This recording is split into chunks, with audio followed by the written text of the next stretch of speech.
Los invito a abrir sus Biblias para tener a mano los textos que vamos viendo si quieren. Y en el día de hoy llegamos a la consumación de la serie que estamos viendo sobre el reino de Dios y la teología bíblica, parte número 7. Vamos a ver en el día de hoy la consumación del reino, entonces, porque a pesar de que el nuevo pacto, vamos a decir, se inició, o el Señor Jesucristo vino, se cumplió la promesa de que la simiente prometida que había prometido el Señor iba a pisar la cabeza de la serpiente. Jesucristo lo hizo en la cruz, y en la cruz pisó la serpiente. Pero vemos ahora que hay una realidad o una tensión entre este siglo malo y el siglo que es inaugurado, que ya lo vimos una vez hace mucho tiempo, que también habla Pablo en Efesios. ¿Qué pasa? Que, vamos a decir, corren paralelamente, podríamos decir. El judío creía que solamente venía el reino de Dios y de ahí se acababa todo. Ya está. Pero Pablo muestra una escatología que vemos que junto a este siglo hay semillas malas, vamos a decir, trigo y cizaña, como vamos a ver el domingo que viene, y a la misma vez, vamos a decir, corren paralelamente el siglo inaugurado ya por el Señor Jesucristo, donde hay nuevas criaturas y nosotros la nueva regeneración, y que está acá. Y eso es lo que vamos a ver. Y a pesar de que Satanás fue atado, vamos a decir, o vencido, él todavía está activo como el león rugiente y se vuelve contra la iglesia. Esta es una realidad presente que algunos cristianos no la entienden. Muchos cristianos viven una vida como que ya está y ya aceptaron a Jesús y eso es nada más lo que es. Y no es eso. Por algo el Señor nos ha dado una armadura, un escudo, una fe, un casco. ¿Por qué? Para combatir. Porque aunque Él lo venció, todavía hay muchas adversidades y sufrimientos acá. Entonces vamos a ver eso, que a pesar de que Él está vencido y nuestra salvación ya la hemos obtenido, pero también otra realidad es que nuestra salvación está más cerca de cuando hemos creído nosotros, nos enseña Pablo en el libro de Romanos. Entonces es importante, primera de Pedro capítulo 5 versículo 8 dice: sed de espíritu sobrio y estar alerta porque vuestro adversario el diablo anda como león rugiente buscando a quien devorar. Entonces es importante que Satanás, a pesar de que fue vencido en la cruz, ahora el Señor se ha ido y ha enviado su Santo Espíritu, pero ¿qué pasa? Satanás se ha vuelto ¿contra qué? Contra la iglesia. En Apocalipsis capítulo 12, versículo 13, hasta el 17 dice así: y cuando vio el dragón que había sido arrojado a la tierra, persiguió a la mujer que había dado luz al hijo varón, y se le dieron a la mujer las dos alas de la gran águila para que volase de delante de la serpiente al desierto, a su lugar donde es sustentada por un tiempo y a la mitad de tiempo, y la serpiente arrojó su boca tras la mujer agua como un río para que fuese arrastrada por el río, pero la tierra ayudó a la mujer, pues la tierra abrió su boca y tragó el río que el dragón había echado de su boca. Y entonces el dragón se llenó de ira contra la mujer y se fue a hacer guerra contra el resto de la descendencia de ella, los que guardan los mandamientos de Dios y tienen el testimonio de Jesucristo. Se volvió contra aquellos que de verdad dicen no solo creer en Cristo, sino vivir como Cristo. Aquellas personas que deciden cargar una cruz y enfrentar las adversidades y sufrimientos como el Señor Jesucristo hizo. Porque si somos de Cristo y está Cristo en nosotros, por supuesto que no vamos a pasar desapercibidos. Como le dijo el mundo, le dijo a Cristiano, la única diferencia en uno de los personajes, pero eso lo dijo, la diferencia es este vestido que viste, claro. Es la diferencia, la gran diferencia. En Apocalipsis 20, versículo, vamos a decir, si no me equivoco, 4, me parece que por ahí dice, y vi trono y se sentaron sobre ellos los que recibieron facultad de juzgar, y vi a las almas de los decapitados por causa del testimonio de Jesús y por la palabra de Dios, y que no habían adorado a la bestia ni a su imagen, y que no recibieron la marca en su frente ni en sus manos, y vivieron y reinaron con Cristo 1000 años, pero los otros muertos no volvieron a vivir hasta que se cumplieron los 1000 años. Esta es la primera resurrección. Bueno, y habla ahí. Pero, a ver, cuando los 1000 años se cumplan, Satanás será suelto de su prisión. Pero en versículos anteriores creo que es. Sí, acá, es en el 3. En el 2. Y prendió al diablo la serpiente antigua, que es el diablo y Satanás, y lo ató por 1000 años, y lo arrojó al abismo y lo encerró, y lo puso un sello sobre él para que no engañase más a las naciones hasta que fuesen cumplidos 1000 años, y después de esto debe ser desatado por un poco de tiempo. Bueno, no me da tiempo de explicar a grandes rasgos, pero sencillamente lo que significa atar, significa limitar. Cuando yo tengo a gente que no le gusta que yo tengo el perrito atado ahí cerca, pero ¿por qué lo hago? Porque yo limito, yo sé el daño que él puede hacer. Yo sería irresponsable tener esa perra grande que tengo negra ahí en la puerta y dejarle la puerta abierta cuando pasan chiquitos de 3 o 4 años. Sería algo, ¿no? La gente no entiende eso. Bueno, atar a Satanás cuando es atado significa que, acuérdense de esto, lamentablemente el tiempo es corto para poder explicar esto, pero voy a tratar de hacer el intento. En la antigüedad solamente Dios tenía un pueblo escogido nada más y los tenía protegidos a ellos ahí, y las demás naciones estaban en la oscuridad cegados por Satanás. Bueno, ¿qué sucede? Después de la muerte y la ascensión del Señor Jesucristo, Satanás sí es atado, Jesucristo lo ata para arrebatar. Dice, por eso dice que creo que es en Mateo 12, si no me equivoco, dice que es necesario atar al hombre fuerte para saquearlo. Señor Jesucristo tuvo que atarlo, vencerlo. Entonces, ¿qué significa atarlo? Bueno, Apocalipsis dice claro, para que no engañase. Entonces, es atado Satanás para no engañar a las naciones. ¿Por qué es esto? Se preguntará usted. Porque de acá en adelante vamos a ver que queda la iglesia, el Señor se va, y ¿qué pasa? Quedan los seguidores del Señor Jesucristo o nosotros. En esa época, ¿no? Vemos que la serpiente hizo guerra contra los santos y sigue haciéndolo. Entonces es importante, Dios nos dio una armadura, si ustedes la ven en Efesios, la oración, el escudo. Yo tengo este fuerte con mis doctrinas. Esta es la escritura con la que yo, la fe mía fundada acá. Tengo la espada para defenderme, el cinto de la verdad, el yelmo y todo lo que yo tengo, el calzado de la paz para ir a predicar. Todas esas cosas, ¿por qué? Porque hay un Señor de los ejércitos, y no es acá que estamos sentados esperando que venga el rato y nos vamos con el Señor. En el rato, por supuesto, no hablo un rato como el dispensacionalista, ¿no? Que vamos al encuentro del Señor y después venimos acá, esa es la definición. Pero hay, vamos a decir, un día donde el Señor va a venir, va a ser totalmente vencido, porque en primera el enemigo será vencido. 1 Corintios 15, 24 dice, luego el fin, cuando entregue el reino. Si entregue el reino, ¿qué significa? Que está reinando, Señor Jesucristo.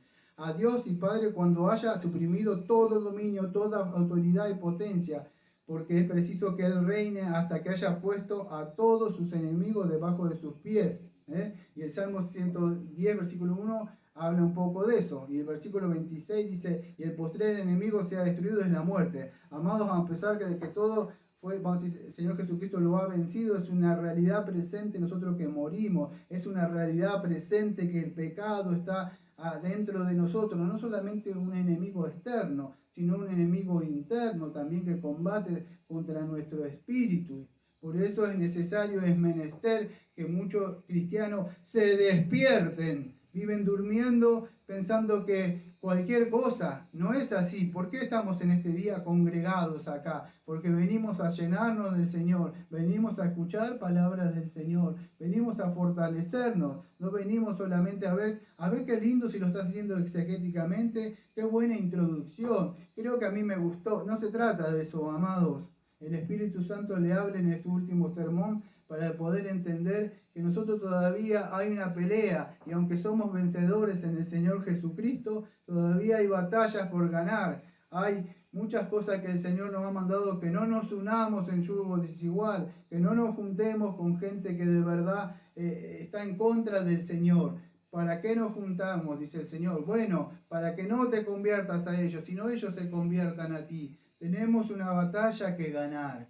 ¿Y esa cuál es? Es por medio del Evangelio que estamos llevando ese evangelio y trayendo personas desde la tiniebla hacia el reino del Señor Jesucristo, por eso post-tenebras, o sea, sacándolos de las tinieblas y trayéndolos, y eso solamente lo hacemos por medio del evangelio.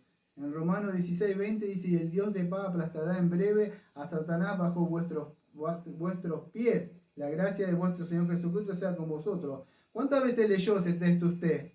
Escuche, y el Dios de paz aplastará en breve, escuche, a Satanás bajo vuestros pies. ¿Le entendió? ¿No?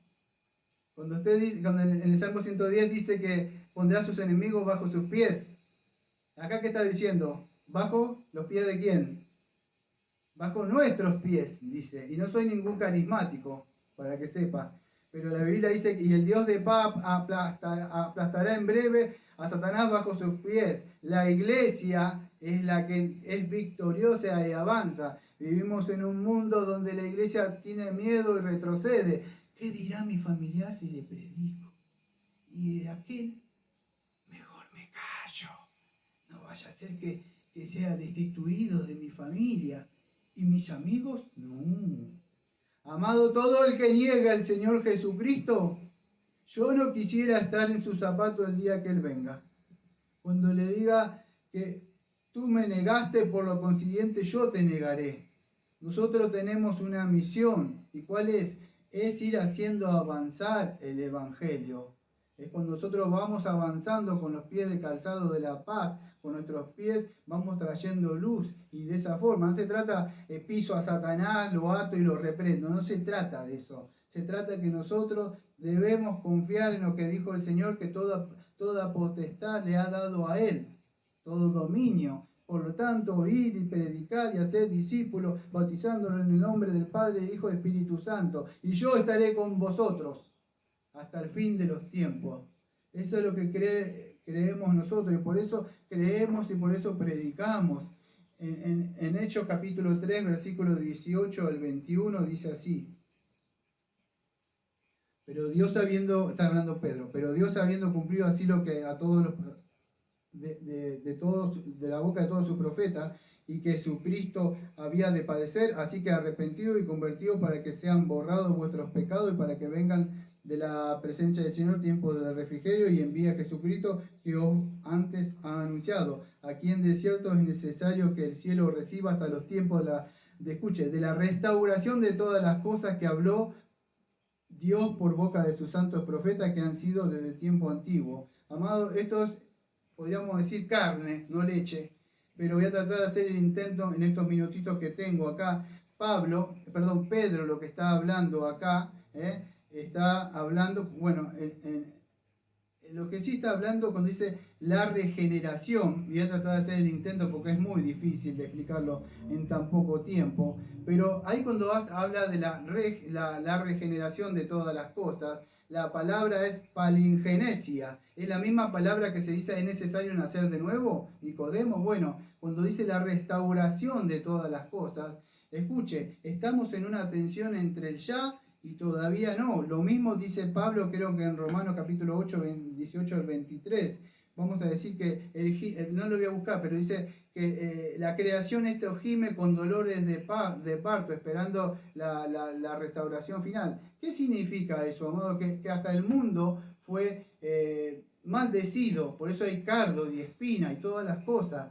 Pero quiero que entiendan esto, la palabra restauración de todas las cosas ahí en Pedro, que como Pedro está hablando en el libro de Hechos, ahí 3:19 al 21, que dice hasta que Cristo restaure o regenere, palingenesia, significa que el Señor Jesucristo ya está, vamos a decir, ha empezado esa regeneración. Ahí lo que está diciendo es que Cristo de alguna forma está haciendo un cambio cósmico, un cambio universal, un cambio en la tierra. Ahora este cambio, ¿cómo lo está haciendo? Bueno, por regenerar nuestros corazones. Ya empezó este movimiento en esta tierra, en este siglo, y es por medio de esta nueva creación, vamos a decir, que ha empezado y esta nueva creación que somos nosotros, empezamos a avanzar sobre este mundo. Lo que tenía que hacer Adán, y lo que Cristo hizo, lo que los apóstoles hicieron, lo que Cristo le comisionó. No vengo a predicar solamente a los perdidos acá de Jerusalén, pero después que Él muere, haciendo, ¿qué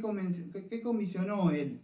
Ir y predicar a toda nación. ¿Por qué? Porque ya había sido vencido Satanás. Primero tenía que vencerlo. Por eso que vino primero a su pueblo. Pero después que fue a... ¿Por qué? Porque Satanás tenía dominio sobre todas las naciones.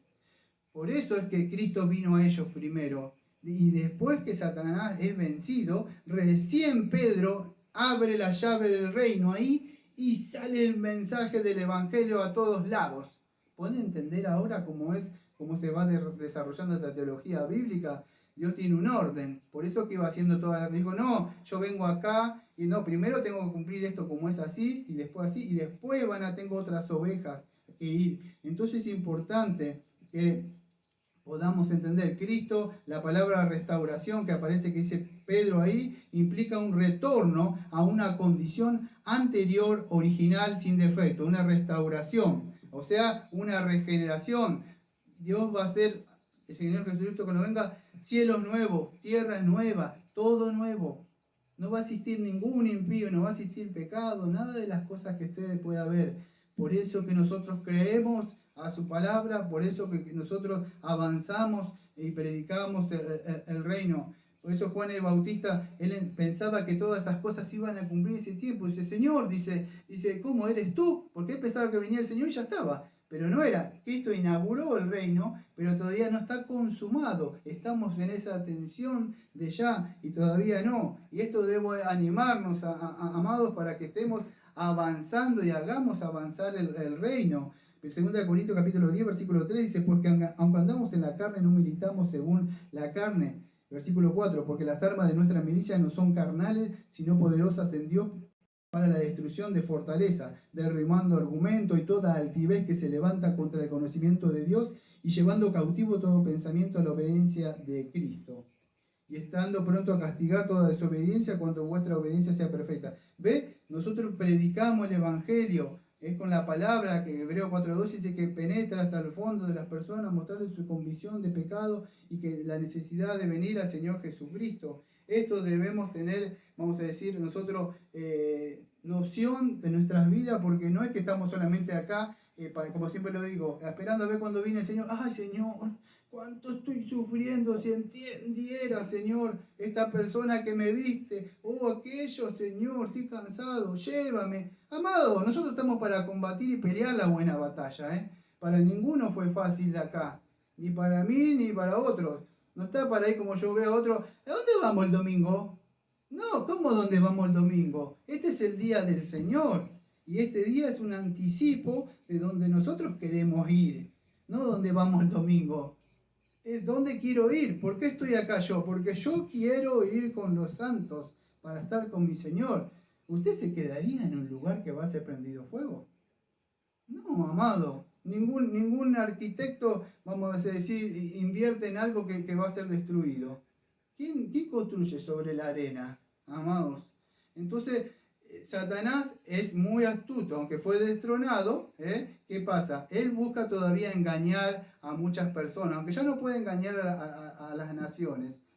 Y esto no es como muchos creen en un milenio, es ahora en un milenio, en un tiempo largo que fue como creemos nosotros, que fue inaugurado con el Señor Jesucristo. Y Pedro decía, como hablaron los profetas de esto, bueno, de la restauración. Y esto se cumplió en la profecía de Isaías 25:7, cuando el profeta había dicho que predijo que Dios tragaría la cobertura, arrojaría a todos los pueblos y el velo este se extendería por todas las naciones. Yo estoy tratando de hacer un resumen. Isaías 49:6 también, que te haré una luz para las naciones para que mi salvación llegue hasta el fin de la tierra. Isaías también dijo en Isaías 42, versículos 6 y 7, te daré como un pacto para el pueblo, una luz a las naciones para abrir los ojos de los ciegos, para sacar a los prisioneros del calabozo de la prisión, de los que se sientan en la oscuridad. ¿Qué es eso? Significaba venir el Señor Jesucristo a cumplir esto y todas las naciones que en esa época no participaban, estaban alejados del verdadero Dios, alejados de los pactos y de la promesa. Después que Cristo asciende, se abre la llave del reino con la predicación de Pedro, vienen 3.000, después vienen 5.000 y entran todos esos que estaban esperando para ingresar. Estas profecías que dice Pedro también en Daniel 7:14, y le fue dado dominio y gloria y reino para que todos los pueblos, naciones y lenguas le sirvieran, su dominio, un dominio eterno para que nunca pasaréis su reino, uno que no será destruido, amados. Viene un día donde va a venir el Señor Jesucristo y va a ser un reino eterno. Afiáncense aquellos que de verdad están transitando por este mundo, de verdad, y hay muchos sufrimientos, es verdad, no es fácil para caminar por acá, pero por eso es importante que utilicemos los elementos de gracia. ¿Para qué? Para nosotros fortalecernos en estas promesas que tiene el Señor. El Señor Jesucristo le dijo, el Padre dijo, haré de las naciones tu herencia y los fines de la tierra tu posesión, en el Salmo capítulo 2, versículo 8, ¿se acuerdan cuando vimos el Salmo que estuvimos viendo hace un tiempo los sábados? Entonces, ¿qué? El Padre le iba a dar las naciones, no solamente Israel, sino que Cristo heredó el mundo. Esa es la promesa que le dio, incluso a Abraham, que le dijo que iba a tener padre de multitudes, ¿se acuerda? Bueno, se iba a cumplir acá, no solamente de Israel, sino de todo. La promesa iba a llegar a su cumplimiento. Haré de las naciones, o sea, tu herencia, y los fines de la tierra de tu posesión, Señor Jesucristo, y se le dio todo dominio. Por eso que nosotros podemos ir y predicar. Eso es importante. Antes de la resurrección de Cristo, los instruyó a los apóstoles a predicar solamente adentro de Israel. Pero después, ¿qué pasa? Los mandó a Samaria y a otras partes para seguir predicando. Bueno, acuérdense, en Hechos 1.8, hace muchísimos años, en otro canal que me hackearon, yo di el poder del Evangelio, creo que se llamaba el sermón, era más joven yo, pero hablé algo de Hechos 1.8, que dice así: pero recibiréis poder cuando haya venido sobre vosotros el Espíritu Santo y me seréis testigos en Jerusalén, en toda Judea, en Samaria y hasta lo último de la tierra. Cuando él estaba por ascender, acuérdense del contexto, dice: Señor, ¿cuándo restauraste Israel? Ellos que tenían su mente en Israel, pero el Señor tenía su mente más allá elevada. ¿Cuál es? Que es: recibiré el poder del Espíritu Santo. ¿Para qué? ¿Para hablar en lengua, canta y danzo y bailo? No. ¿Poder para qué? Para predicar el Evangelio, ser testigos de mí, llevar el Evangelio. En Mateo 28:18 dice: y Jesús se acercó y le habló diciendo: toda potestad me he dado en el cielo y en la tierra. Versículo 19. Por lo tanto, ir y hacer discípulos de todas las naciones, bautizando en el nombre del Padre, Hijo y Espíritu Santo, amados.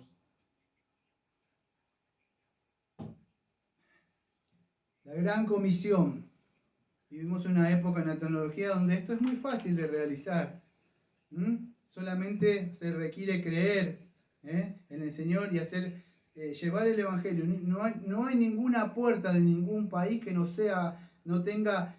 se resista ante las llaves del Evangelio. Nosotros tenemos las llaves del reino, tenemos el Evangelio en las manos para poder usarlo. A menos que usted se arrepiente, que usted tenga vergüenza, podríamos decir, del Señor. Pero el Señor nos ha comisionado para llevar el Evangelio. Hay muchas promesas. Cuando estuvimos viendo el libro de Romanos, no sé si se acuerda que Pablo mostrando a algunos profetas, como el profeta Amós, el profeta Isaías, cuando le decía: llamaré amada a lo que no era mi amada. ¿Por qué? No solo hablando a ellos, una alusión a ellos de que habían dejado a ellos, pero sino a aquellos, que nosotros estábamos alejados. ¿O usted nació siendo cristiano y cristiana en la cuna? No, todos nacimos muertos en delito y pecado, pero el Señor dijo: llamaré amado o amada a ellos, y no importa dónde estén, los iba a traer el Señor. No sois mi pueblo, pero Él le dirá a ellos: seréis hijos del Dios vivo. No importa dónde esté, no importa si está en lo último de allá de la tierra, no importa, va a ir un Elías hasta allá. Y como se fue y le pidió que si le daba de comer algo. Hasta ahí está la viuda de Serepta, que parecía que no había ninguna, decir algo. El Señor se encargó de llevarle el Evangelio. Y es así. Aquel que el Señor seguro lo ha escogido, vaya a llamarlo. Entonces debe animarse y fortalecerse. Ahora, ¿usted cree que fue fácil y todo esto? No. Satanás se enfureció. y utilizó el celo de un fariseo que se creía muy religioso en esa época. Y su nombre era Saulo de Tarso.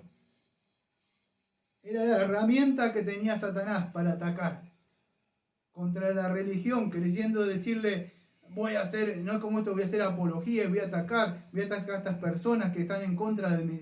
Veo que muchos tienen ese celo para ese santo. Bueno, Pablo era peor, perseguía, mataba, hizo muchas cosas que nosotros no sabemos qué pudo hacer, que quizá lo atormentó toda su vida. Hasta él habrá participado cuando le abrieron el cráneo a Esteban.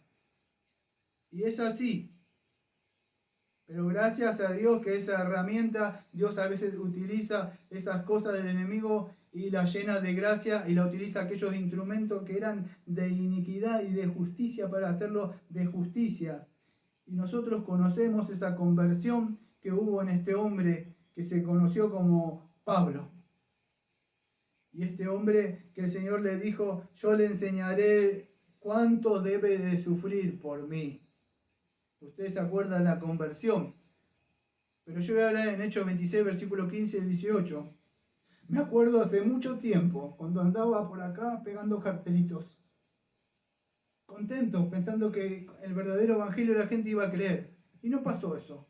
Pero yo tenía este texto, Hechos 26, 15 y 18, en fotocopia. Y dice así.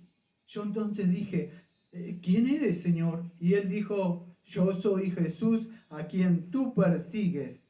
Amado, todo aquel que persigue, él estaba persiguiendo a la iglesia, todo aquel que persigue la iglesia, todo aquel que persigue a un cristiano, todo aquel que persigue a una cristiana, no se está metiendo con esa persona. El Señor dice, tú me persigues. ¿Cómo es posible? Porque la iglesia es del Señor y está con él. Por eso dijo, ¿a quién persigues? Pero levántate y ponte sobre tus pies, porque para esto te ha aparecido a ti, para ponerte por ministro y testigo de las cosas que has visto y de aquello que me apareceré a ti, librándote de tu pueblo y de los gentiles, a quien ahora te envío para que abra sus ojos, para que se conviertan de las tinieblas a la luz y de la potestad de Satanás a Dios, y para que reciban por la fe que es en mí perdón de pecados y herencia entre los santificados. Este es el mensaje. Este es el bendito mensaje que debemos llevar. No que Jesús te quiere prosperar y venir a recibir tu milagro o aceptarlo en tu corazón con esta oración. No, no es así, amados. El mundo yace en poder de las tinieblas. Satanás ha cegado el entendimiento. Y aunque él todavía no los puede engañar, las personas están muertas en delito y pecado. Entonces nosotros debemos llevar el Evangelio. No es un juego acá, ¿eh? Nosotros debemos ir y predicar el Evangelio. No sabemos quién el Señor ha escogido. Nuestro deber es llevar el Evangelio y predicar. Así como Pablo, ser ahora instrumento que antes éramos de injusticia y que nos avergonzábamos de esas cosas. Ahora debemos nosotros ser instrumento de justicia para el Señor. Y así es que como se cumple, que vemos que como Isaías y otros más predicaron, de que aunque se cortó, ese árbol quedó, iba a salir un retoño que era Cristo, y de ahí iba a crecer un árbol, iba a salir, nosotros somos injertados en Cristo, y de ahí como vamos dando fruto. Es así, estamos unidos a las ramas, el pámpano, y damos fruto, porque Él ha dado fruto, Él ha empezado con esa obra. Entonces es importante que podamos entender en Hechos capítulo 15, versículos 16 al 18, nombrando al profeta Amós, el apóstol dice, acuérdense, yo lo toco por arriba, dice que el templo de Cristo iba a ser levantado, ¿se acuerdan? Y que iba a ser sentado ahí, rey. Bueno, muchos creen que está hablando de un tercer templo, no es así. Cristo mismo decía, este templo lo levantaré refiriéndose a Él. ¿Y qué pasa? Todos de todos lados iban a venir. Amados, no están hablando de un templo en Jerusalén. Tenemos un templo que es el Señor Jesucristo. Este es el templo que el Señor vive adentro de nosotros. El Espíritu de Dios está sobre mí y sobre usted y dentro de usted. Y por lo tanto usted predica. Pero Satanás, por supuesto, no se quedó inactivo. Satanás no se jubiló, dijo, bueno, ya está, estoy vencido. No, él pelea como incluso un ratón que está acorralado, él va a pelear como un gato que no tiene salida y un perro lo quiere agarrar, él va a querer pelear y es así. Como muchos dicen, o esos zampones que decían en la antigüedad, voy a morir pero me voy a llevar unos cuantos conmigo.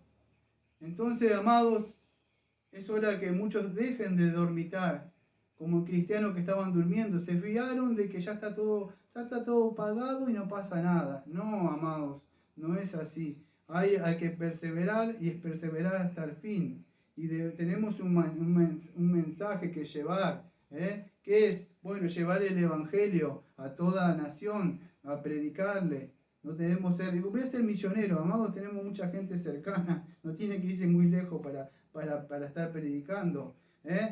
Tenemos que orar, venga tu reino. ¿Por qué venga tu reino? Porque debemos hacer avanzar ese reino del Señor. Entonces es importante, debemos llevar a cabo esa promesa que el Señor dijo que haré de ti, serán como las estrellas, incontables. Bueno, entonces es importante para que llevar a cabo eso, debemos llevar el Evangelio a todas las naciones. Dice, hiciste que vendrán y adorarán delante de ti, oh Señor, y te glorificarán. Todas las naciones, no dice solamente Israel. Después dice, todos los confines de la tierra se acordarán y se convertirán al Señor, y toda la familia de las naciones se adorarán delante de ti, porque la realeza le pertenece al Señor y Él gobierna las naciones.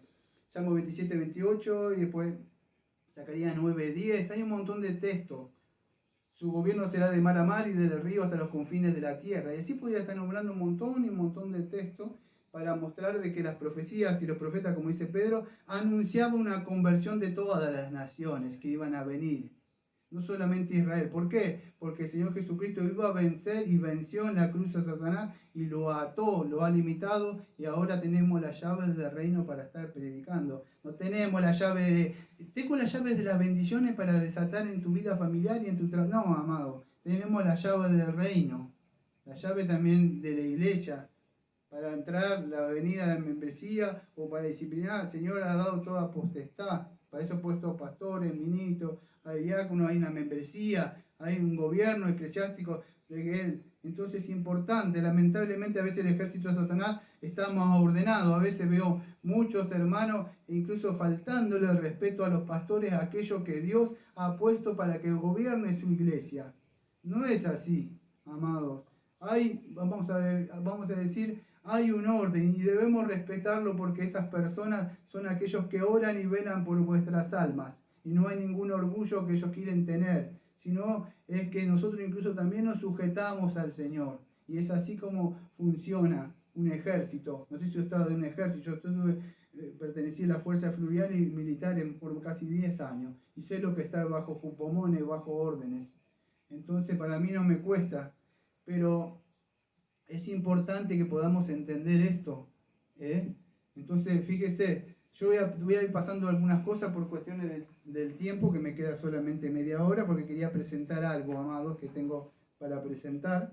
Pero el Señor no, bueno, yo voy a leer un texto más que dice ahí y voy a mostrar algo que quiero cerrar con eso, que me va a llevar la mitad del sermón que me falta. Pero dice así, aquí el Señor vaciará la tierra y la desolará y la torcerá su superficie y dispersará a sus habitantes, y será como el pueblo, así como el sacerdote y como el esclavo, y así como su amo, y como la criada, y así como su ama, igual que con el comprador, y así con el vendedor, y como el prestamista, así con el prestatario, al igual con el acreedor, y así con el deudor. La tierra estará completamente vacía y totalmente saqueada, porque el Señor ha hablado la palabra, y la tierra está contaminada bajo sus pies, porque han transgredido la ley y violado los estatutos, quebrantado el pacto eterno. La Biblia nos muestra, amado, que va a venir un regreso del Señor Jesucristo. Para algunos habrá llanto, crujir de dientes, se querrán esconder bajo las piedras, en vez de haberse refugiado en la roca que es Cristo, querrán esconderse en las piedras, pero no pondrán, porque ahí está, ahí el Señor los va a buscar. No habrá ningún lado, pero para otro habrá cánticos de alegría. Amado, cuando cantamos cánticos a veces me da pena ver mucha gente que se avergüenza de cantar del Señor. Canciones del mundo sí, las voy a cantar. Me gustan las románticas, me gusta la cumbia, el chévere, lo que sea, vallenatos y todas esas cosas. Ah, cantar para el Señor, no, qué vergüenza eso. Amados, ¿por qué cantamos? ¿Por qué cantamos hace un rato firmes y adelante, huestes de la fe, sin temor a... ¿Por qué? ¿Porque uno entona bien? No, porque nosotros ahí adentro de verdad tenemos un espíritu. Nos hemos fiado del Señor y avanzamos, de verdad. Y debemos creer estas cosas. No lo voy a hacer, yo le voy a mostrar 3 cosas con esto que me queda, pero hay una parte, yo tengo una cronología de la historia de la iglesia cristiana del siglo I hasta el día de hoy. Amados, más o menos, vamos a decir, en el año 100 al 175, Justino Mártir intentó contrarrestar las persecuciones a los cristianos haciendo defensa de los escritos paganos y judíos. ¿Por qué era eso? Porque se empezó, ¿qué cosa? Empezaron a perseguirse, bueno, se condujo y fue decapitado. De ahí en adelante empezaron muchos, vamos a decir, a perseguir. Yo tengo todo, mire, 185 al 254, 190 al 200, 195. Y bueno, todo esto que tengo acá anotado es la persecución que empezó con la iglesia. Pero voy a hacer un resumen mejor y voy a sacar este libro que hace años el Señor me permitió tenerlo. Se llama El Libro de los Mártires. Escuche, estas personas habían creído una vez, muchos de ellos, incluso los hermanos del Señor Jesucristo, incluso Santiago no creía. En el capítulo número 1, John Fox dice, historia de los mártires cristianos hasta la primera persecución general bajo Nerón. Acuérdense que las persecuciones primero eran individuales, después empezaron a ser, vamos a decir, colectivas. Esteban, su muerte fue ocasionada por la fidelidad con la que predicó el Evangelio a los entregadores y matadores de Cristo. Fueron excitados en ellos tal grado de furia que lo echaron fuera de la ciudad, apedreándolo hasta matarlo. La época, bueno, Jacobo el mayor, Jacobo el hijo de Zebedeo, bueno, dice así, yo estoy pasando a grandes rasgos, nos dice que cuando Jacobo estaba siendo conducido al lugar de su martirio, su acusador fue llevado al arrepentimiento cayendo a sus pies para pedirle perdón, profesándose cristiano y pidiendo a Jacobo que no iba a morir solitario la corona del martirio. Por ello fueron descapitados juntos, y así recibió resuelto y bien dispuesto el primer mártir apostólico aquella copa que él había dicho a nuestro Salvador que estaba dispuesto a beber. Felipe, otro dice que así, él fue el primer discípulo y se trabajó diligentemente en el Asia Superior y sufrió el martirio en Heliópolis, en Frigilia. Fue azotado, echado en la cárcel y después crucificado en el año 54 después de Cristo. Mateo, su profesión recaudador de impuestos, había nacido en Nazaret, escribió su evangelio en hebreo, fue después traducido al griego por Jacobo el Menor. Los escenarios de sus labores fueron Partia y Etiopía, país en el que sufrió el martirio, siendo muerto con una alabarda en la ciudad de Navada en el año 60 después de Cristo. Jacobo el Menor, esa navarda, vamos a decir que aparece ahí, es vamos a decir, es una lanza que tenía como una cuchilla, bueno, es una tortura muy horrible y fea. Jacobo el Menor, él fue, vamos a decir, Jacobo el Menor, que fue escogido, yo digo a grandes rasgos, fue escogido para supervisar la iglesia de Jerusalén y fue el autor de la epístola escrita, como usted la conoce como Jacobo o Santiago, que aparece en nuestras Biblias, en el canon sagrado. A la edad de 99 años fue golpeado, apedreado por los judíos y finalmente le abrieron el cráneo con un garrote de batanero. Matías, de él se sabe menos de la mayoría de los discípulos, fue escogido para llenar la vacante dejado por Judas. Fue apedreado en Jerusalén y luego decapitado. Andrés, hermano de Pedro, dice, fue aprendido y crucificado en la cruz cuyos extremos fueron fijados transversalmente en el suelo, y de ahí el origen de la cruz de San Andrés. San Marco fue también, dice, el que escribió el Evangelio en griego. Marco fue arrastrado y despedazado por el populacho de Alejandría en la gran solemnidad de sus ídolos de Serapis, acabando su vida con los implacables manos. Pedro fue condenado a muerte y crucificado. Algunos escriben en Roma que aunque otros sin buenas razones tienen su duda de ello, Gesipo dice que Nerón buscó razones contra Pedro para darle muerte, pero cuando su pueblo se dio cuenta que le rogaron insistentemente a Pedro que huyera de la ciudad, ante la insistencia de ellos quedó finalmente persuadido y se dispuso a huir. Pero llegando a la puerta vio al Señor Cristo acudiendo a él, a quien adorándole le dijo: Señor, ¿a dónde vas? A lo que él respondió: a ser de nuevo crucificado. Con esto Pedro, dándose cuenta de que se refería a su propio sufrimiento, volvió a la ciudad. Jerónimo dice que fue crucificado cabeza abajo, con los pies arriba por petición propia, porque era indigno de ser crucificado. De la misma forma del Señor. Pablo, también el apóstol Pablo, que se llamaba Saulo, tras un enorme trabajo y obra indescriptible para promover el Evangelio de Cristo, sufrió también bajo esa primera persecución de Nerón. Dice Abdías que cuando se dispuso su ejecución, que Nerón envió a sus dos caballeros, Ferega y Partemio, para que le dieran noticia de que iba a ser muerto. Al llegar Pablo estaba instruyendo al pueblo, le pidieron que orara por ellos, para que ellos creyeran, y él les dijo que poco después que creyeran y serían bautizados delante de su sepulcro. Hecho esto, los soldados llegaron y lo sacaron de la ciudad al lugar de las ejecuciones, donde después de haber orado, dio su cuello a la espada. Judas, hermano de Jacob, era comúnmente llamado Tadeo, fue crucificado en Edesa en el 72 después de Cristo. Bartolomé predicó varios meses y habiendo traducido el Evangelio de Mateo al lenguaje de la India, lo propagó en aquel país, finalmente fue cruelmente azotado y luego crucificado por agitado idólatra. Tomás, llamado Dídimo, predicó el Evangelio en parte en la India, donde al provocar a los sacerdotes paganos de ira fue martirizado, atravesado con una lanza. Lucas, el evangelista, el autor del evangelio que llevaba su nombre, viajó por Pablo por varios países y se supone que fue colgado de un olivo por los idolátricos sacerdotes de Grecia. Simón, de sobrenombre Zelota, predicó el evangelio en Mauritania, África, incluso en Gran Bretaña, país que fue crucificado en el año 74 después de Cristo.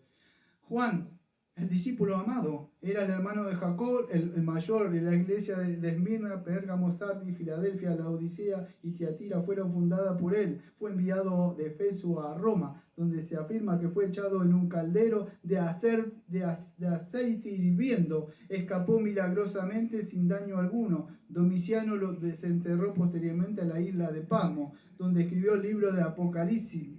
Nerva, el sucesor de Domiciano, lo liberó. Fue el único apóstol que escapó de una muerte violenta. Bernabé era de Chipre, pero de ascendencia judía. Se supone que su muerte tuvo alrededor del año 73, y a pesar de la continua persecución y terrible castigo, la iglesia crecía, está diciendo John Fox, diariamente profundamente arraigada en la doctrina de los apóstoles y los varones apostólicos, regada abundantemente con la sangre de los santos. Amados, toda esta gente podían profesar, como usted y yo, que decir que el morir para ellos era ganancia, porque sabían que si morían iban con Cristo. Y eso, muchos en esa época decían que la sangre de estos mártires era la semilla de la iglesia. Y otro decía, comentando en la historia de la iglesia, decía que cada uno que cuando se los mandaba a los leones para que ellos blasfemaran y hablaran más de Cristo, y cada vez que su sangre era regada, dice que se esparcían más cristianos todavía. Por eso Satanás dejó de matarlos y perseguirlos. ¿Qué hizo? Bueno, se metió dentro de la iglesia, lo que usted conoce hoy como Roma, porque le resultó más fácil meterse dentro de acá que de afuera. De afuera es muy fácil verlo, pero de adentro un enemigo, un falso cristiano, una falsa cristiana, trabaja internamente contra el reino de Dios. Entonces, muy astuto. ¿Por qué llevo meses leyendo Remedios Preciosos contra las artimañas de Satanás? Uno de los primeros libros. Me duele cuando a veces entro y no busco link ni nada, como dice uno. Veo, tu video he visto 1, 2. Qué lástima que se pierdan un precioso libro como ese, de verdad. Todas las artimañas que, como Thomas Brock lo demuestra ahí, muestra que todas las cosas que él utiliza para que el cristiano de verdad se desanime, que el cristiano peque continuamente, que el cristiano haga falsa inferencia contra la providencia de Dios, que cree que Dios no está con él y otras cosas. ¿Usted cree que él está inactivo? No, usted está inactivo, él no está inactivo. Si pudiera llevarse a los elegidos, se los llevaría, se lo puedo asegurar. Pero por la misericordia de Dios es que, Señor, su palabra, no porque ustedes sean fieles, sino porque Él ha prometido. Entonces es un buen momento que la iglesia se despierte y tome noción de estas cosas. Es importante que podamos tomar noción de que aunque fue inaugurado el reino de los cielos, nosotros debemos predicar el Evangelio, estar atentos ante las artimañas de Satanás, y no solamente externas, sino internas que están dentro de nosotros. No se preocupe que si usted no lo hace, no se preocupe. Dios va a levantar piedras de algún lado y Dios va a levantar hombres donde aquellos que no quieren hacer la obra. El problema era, yo me voy a salvar, como dice 1 Corintios, por fuego casi chamuscadito. ¿Con esa cara usted quiere ver al Señor de verdad? No, amado, lo animo de verdad y no lo estoy gritando, le estoy animando que de verdad que se fortalezca. Excelente libro. El mártir de las catatumbas. Es hermoso. Estaban siendo perseguidos, con esto voy a cerrar, se escondían abajo de las catatumbas, eran perseguidos, ¿te acordás vos, Marcelo? Todo eso. Este es el libro tuyo, me puse que... es perseguido. Bueno, el asunto que se convierte en Marcelo, ¿no? Que era un romano, no me acuerdo si era un centurión. Y fíjese, a lo último, cuando él va a morir, uno de los soldados, que era amigo de este romano, le viene a decir un par de palabras. Este es el contexto. Como, acuérdese, todo vino por un chiquito que salía a buscar comida. No era como hoy, ¿eh? No era como hoy. Acuérdese cuando este centurión lo va hasta abajo y se meten y salió el pastor. ¿Qué hicieron los demás? ¿Se acuerdan? Lo cubrieron. ¿Usted cree que surge esto? ¿Hoy sabe qué? ¿Qué hacer, hermano? ¿Cómo andar, hermano? Una falta de respeto hacia el ministro. En esa época ellos se ponían al frente. En esa época ellos pasaban al frente y el pastor pasaba al frente, el anciano pasaba al frente a cantar un himno adelante para que ser comido con las fieles. Y ellos eran todo un ejército del Señor. Y mientras eran comidos ellos cantaban un himno. Y así moría la iglesia de pie. Y la gente dice, ¿y el espectáculo? Hay espectáculo acá. No pelean. ¿Cómo es esto? ¿Usted cree que esta clase de cristianismo representa el verdadero cristianismo de esas épocas? ¿Por qué me hice como soy? Primero y principal por el Espíritu del Señor. Y después por vivir la vida y testimonio de muchos de ellos. Con lo que yo me nutrí. Y miré acá y digo, ¿qué es esto? Canta y danza alegre.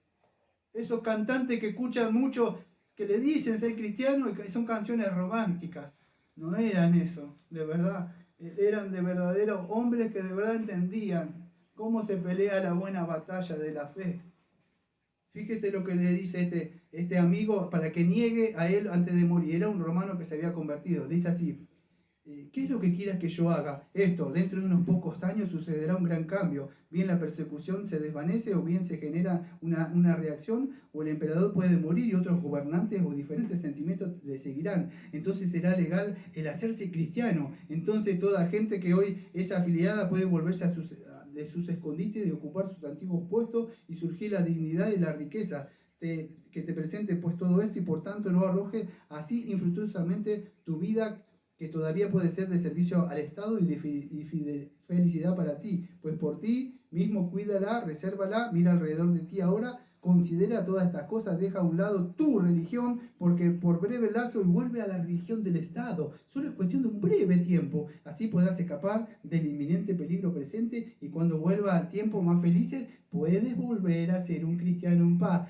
La palabra misma del enemigo, niega tu fe. Escultate. No predique cuando vengan tus familiares. En total, eso, ¿qué le dijo él?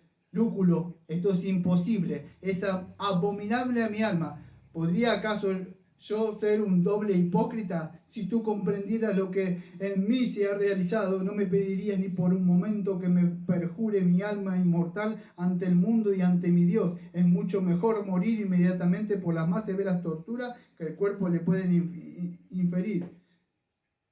Bueno, y después le sigue hablando muchas cosas él, este hombre. En una de esas le dice, fíjate, le dice, mira esto nomás, le dice, no solo te beneficiarás a ti, sino a muchos más. Estos cristianos, a quienes tú amas, serán de esa manera ayudados por ti, mucho más efectivamente que ahora. En su presente situación, tú bien sabes que ellos no pueden vivir como antes, de la simpatía y de la ayuda de aquellos que profesan la religión del Estado, pero que en secreto prefieren la religión de los cristianos. ¿Acaso vas tú a llamar hipócritas y perjuros a estos hombres? ¿No son más bien ellos benefactores y amigos? Algunos se habían vendido y bueno, se callaban. ¿Qué dice Marcelo que que él era un romano que se había convertido a Cristo? Aquellos que se decían cristianos. Él está diciendo, aquellos que dicen ser cristianos, pero están ahí calladitos y mezclados. Estos seres jamás han llegado a conocer la verdadera fe, a lo que se dice el supuesto cristiano. No han llegado a conocer la verdadera fe ni la esperanza cristiana que yo tengo. Ellos nunca conocieron el nuevo nacimiento, la nueva naturaleza divina, la presencia del Espíritu Santo morando en sus corazones y la comunión con el Hijo del Dios viviente que yo te he experimentado. Ellos no han conocido del amor de Dios que brota de sus corazones para darle nuevos sentimientos, esperanzas y deseos. Para ellos simplemente simpatizar con los cristianos y ayudarles es buena cosa. Empero para el cristiano, que es lo suficiente vil para jurar de su fe y negar a su Salvador que lo redimió, nunca habrá suficiente generosidad en el corazón ni en su alma traidor para ayudar a sus hermanos abandonados. Bueno, y él sigue diciéndole muchas cosas a él. No me da tiempo de hablar sobre estas cosas. Es un excelente libro que él le dice, ¿no? Le hace muchas ofertas para que él deje, vamos a decir, que vuelva a Roma como un soldado y que se calle, que vuelva simplemente a sus deberes, que se presente nuevo en público y que fue una simple conversión nada más de que él fue al cristianismo y que todos lo van a olvidar. Ven con nosotros, con la familia, de nuevo que te entendemos, estabas pasando por un mal momento y te volviste así. No pasarán por alto entonces y tu mal proceder. Ellos quieren que regresa con ellos. ¿Se acuerda cómo decía Napoleón? Vuelve conmigo, le decía. Y Cristiano dice, nunca, decía. Pero ¿qué dice? No, Lucio, dice, aun cuando yo quisiera consentir al plan de tu propósito, no será factible por muchas razones que se han hecho proclamas sobre mí, que se han ofrecido recompensas. Dice, bueno, escuche, a mi Salvador no se le puede adorar de esta manera. Dice, sus seguidores le deben confesar abiertamente. Él dice, el que me confesare delante de los hombres, dice, el Hijo del Hombre le confesará delante de los ángeles de Dios, pues negarle en mi vida o en mis actos exteriores es precisamente lo mismo que negarle de la manera formal que prescribe la ley. Y sigue hablando. No, estos eran hombres.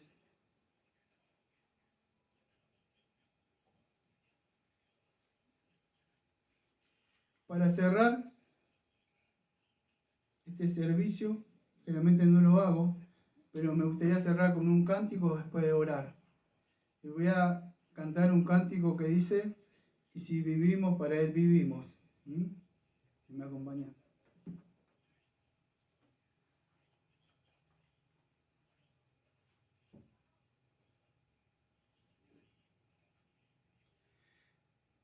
Y si vivimos, para Él vivimos. Y si morimos, para Él morimos. Otra vez. Y si vivimos, para Él vivimos. Y si morimos, para Él morimos. Sea que vivamos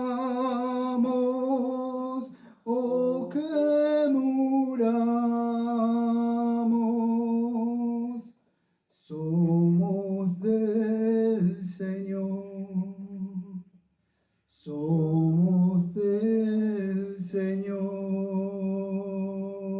sea que vivamos o que muramos, somos del Señor, somos del Señor. Amén. Vamos a orar. Amado Padre, le agradecemos, Señor, porque nos ha permitido, Señor, esta serie, estos 7 sermones, Señor, ver el reino, Señor, como usted hizo todas las cosas buenas, Señor, como entró el pecado, Señor, por un hombre, Señor, y de ahí en adelante el reino de las tinieblas tomó posesión, Señor, y todo estaba perdido, Señor, pero usted dio esa esperanza, Señor, que iba a venir alguien, Señor, que iba a restaurar todas las cosas, y era su Hijo amado, Señor. Y, Señor, y vimos todo ese plan que está en la Biblia, Señor, desde acá hasta el final, hasta Apocalipsis, Señor. ¿Cuál es, Señor, ese plan que usted tiene, Señor, que Él vino primero a cumplir esa ley, a restaurar todas las cosas, Señor, y a salvar y a traer un pueblo, Señor? Y aunque el Señor se ha ido, como decía el Salmo, el himno 110, dice en la cruz, dice, Él no nos ha dejado, ha enviado su Santo Espíritu. Y tenemos su Santo Espíritu para poder predicar, Señor. Aquellos que tenemos ese espíritu, no un espíritu de júbilo, de canta y danza y esas cosas emocionales, sino un espíritu para llevar el Evangelio, porque para esto, Señor, usted nos ha dado vida para que Cristo sea formado en nosotros, Señor.